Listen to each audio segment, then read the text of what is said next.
ఓ పక్క పాకిస్తాన్, మరోవైపు చైనా. ఈ రెండు దేశాలను ఎప్పటికీ నమ్మలేం. అందుకోసమే భారత్ మరింత శత్రు దుర్భేద్యంగా మారుతోంది.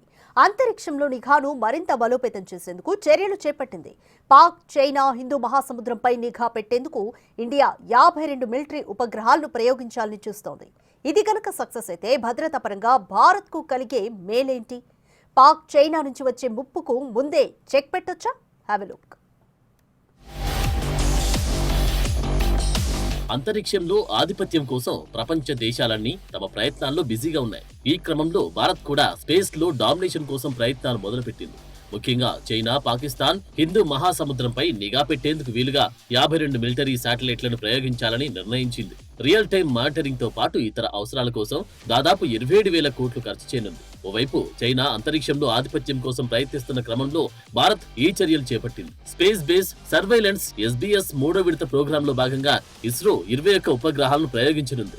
మిగిలిన 31 శాటిలైట్లను 3 ప్రైవేట్ సంస్థలు అభివృద్ధి చేసి కక్షలోకి చేర్చనున్నాయి. ఇందులో భాగంగా తొలి ఉపగ్రహాన్ని వచ్చే ఏడాది ఏప్రిల్లో ప్రయోగించనున్నారు. 2029 చివరి నాటికి మొత్తం 52 శాటిలైట్లను అంతరిక్షంలోకి చేర్చనున్నారు.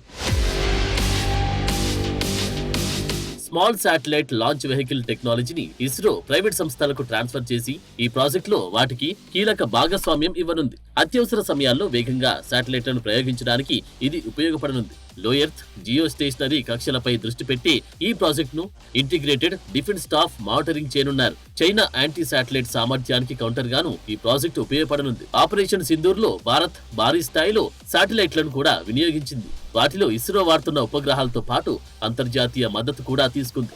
భారత్ దగ్గర 9 నుంచి 11 మిలిటరీ ఉపగ్రహాలున్నాయి. ఇస్రో వీటి నుంచి డేటాను సేకరించింది, భద్రతా దళాలకు చేరవేసింది.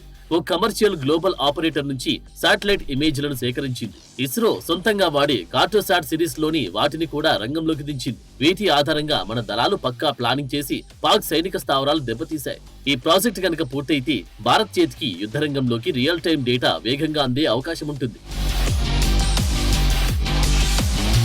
52 శాటిలైట్ల నెట్వర్క్ పాకిస్తాన్, చైనా సరిహద్దులతో పాటు హిందూ మహాసముద్రంలోనూ నిరంతర నిఘాను అందిస్తుంది. ఇది శత్రువుల కదలికలు, సైనిక స్థావరాలు, మిసైల్ ప్రయోగాలు, కోస్ట్ గార్డ్ కార్యకలాపాలు, ఉగ్రవాద శిబిరాలపై ఖచ్చితమైన సమాచారాన్ని అందిస్తుంది. శత్రు దేశాల నుంచి వచ్చే ముప్పును కూడా ముందే పసిగట్టేందుకు వీలుంటుంది. అప్పుడు భారత్ వెంటనే కౌంటర్ అటాక్స్ కి పాల్పడేందుకు అవకాశం ఉంటుంది.